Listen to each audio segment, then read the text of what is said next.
Shalom and good afternoon. We're going to read from the book of Isaiah in this session, portion of scripture which reveals not only the rapture, but it also reveals a pre-tribulation rapture.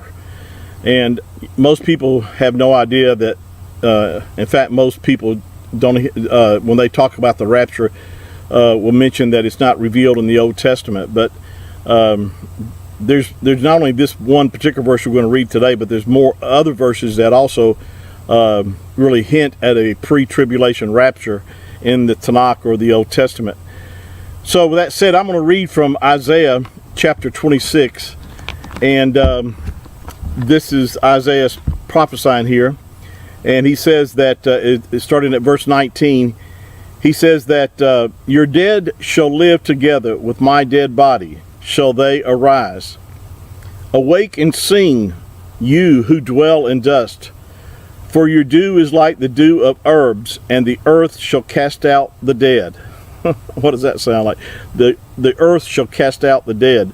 That sounds like a resurrection, does it not?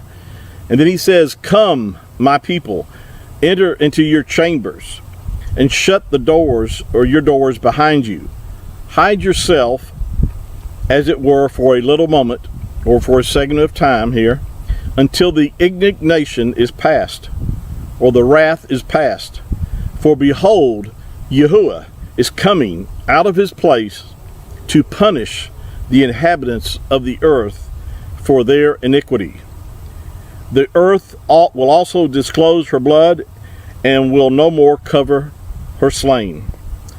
Now, this definitely is speaking of the time which we've already talked about in a number of videos, about the time of Jacob's or Jacob's or Israel's trouble, or Daniel's 70th week, or what some refer to as the tribulation period. Notice that, and the reason that this is so important here is because, like I said, it really proves not only a rapture of the church, but it also proves a pre-tribulation rapture. Because if you notice the sequences of this, Isaiah prophesying says that your dead body shall live. Of course, when you understand that is speaking about a resurrection. Now, the resurrection it's talking about has to be the resurrection at the rapture. Now, there's multiple resurrections throughout the scripture described, but this particular one takes place before the Yahuwah comes out of his place to punish the inhabitants of the earth for their iniquity. And we know that time frame is referred to as the tribulation, or Jacob's trouble. This is the what Jacob's trouble is all about, is to punish the inhabitants of the earth, to remove the sinners off of it, and to bring Yasharel, or Israel, to their recognition of who the Mashiach is, bring them to a point of them recognizing him and calling out to him and believing on him. And of course, we know that 2/3 of the nation of Yasharel will die during this time frame. So we're talking about a remnant shall be saved, and this remnant will believe on the Mashiach, and they'll call upon him whom they have pierced. But this particular verse is so good because it talks about, now this has to be talking about the times that we're living in, because this particular passage of scriptures have never been fulfilled. There has never been a time recorded where this particular event has happened.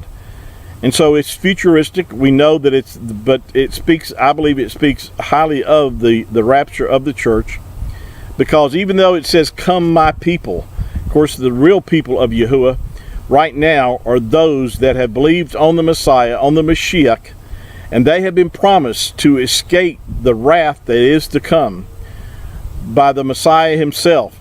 For he said in Revelation chapter 3 verse 10 that he's made a promise to us that we would be kept out of this time frame. And so this, of course, here this verse here, these verses here in Isaiah describe that we to come and hide ourselves for a while. Well, where do you think we're going to hide? We're not going to be here on the earth.